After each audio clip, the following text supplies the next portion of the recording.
સુરત શહેરમાં આગની ઘટનાઓ વારંવાર સામે આવી રહી છે। ત્યાં સુરતના છેવાડે આવેલા ઇકલેરા ચોકડી પાસે ગેરકાયદે ઊભા કરવામાં આવેલા વેસ્ટેજ કાપડ એટલે કે ચીંદીના ગોડાઉનમાં મોડી રાત્રે ભીષણ આગ ફાટી નીકળતા ભાગાદોડી મચી જવા પામી હતી।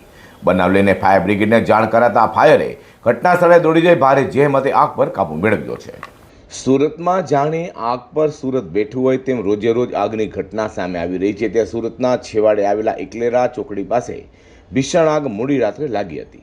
વાત એમ છે કે સુરતના ઇકલેરા ચોકડી પાસે ઊભા કરેલા ગેરકાયદે વેસ્ટેજ કાપડ એટલે કે ચીંદીના ગોડાઉનમાં મોડી રાત્રે 3 વાગ્યાના અરસામાં આગ ફાટી નીકળી હતી, જેને લઈને આસપાસના રહીશોમાં ડરનો માહોલ જોવા મળ્યો હતો। કપડાની ચીંદીનું ગોડાઉન હોય આગે વિકરાળ સ્વરૂપ ધારણ કરતા દૂર દૂરથી આગના ગોટે ગોટા જોવા મળ્યા હતા, જેને લઈને ફાયર બ્રિગેડને જાણ કરાઈ હતી। જેથી તાત્કાલિક ફાયરના ભેસ્તાન ડિંડોલી સહિતની ટીમ ઘટના સ્થળે દોડી જવા પામી હતી અને આગ પર સતત પાણીનો મારો કરી કાબૂ મેળવાયો હતો। જો કે આગમાં કોઈ જાનહાની ન થતાં તંત્ર અને લોકોએ હાશકાર અનુભવ્યો છે, પરંતુ આગ કયા કારણસર લાગી તે જાણી શકાયું નથી।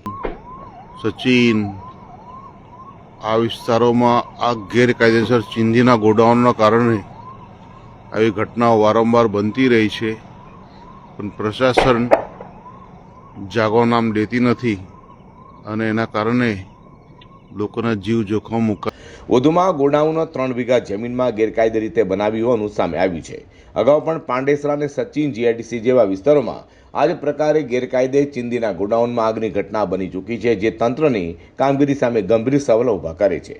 સુરતમાં ગેરકાયદે ઇન્ડસ્ટ્રીઝ માટે ઊભા કરાઈ રહેલા ગોડાઉનમાં વારંવાર આગની ઘટના બની રહી હોય ત્યારે આવા ગેરકાયદે ગોડાઉન સામે હવે ફાયર વિભાગ દ્વારા લાલ કરી કાયદેસરની કાર્યવાહી કરવી જ પડશે તે લોક માંગ ઉઠવા પામી છે।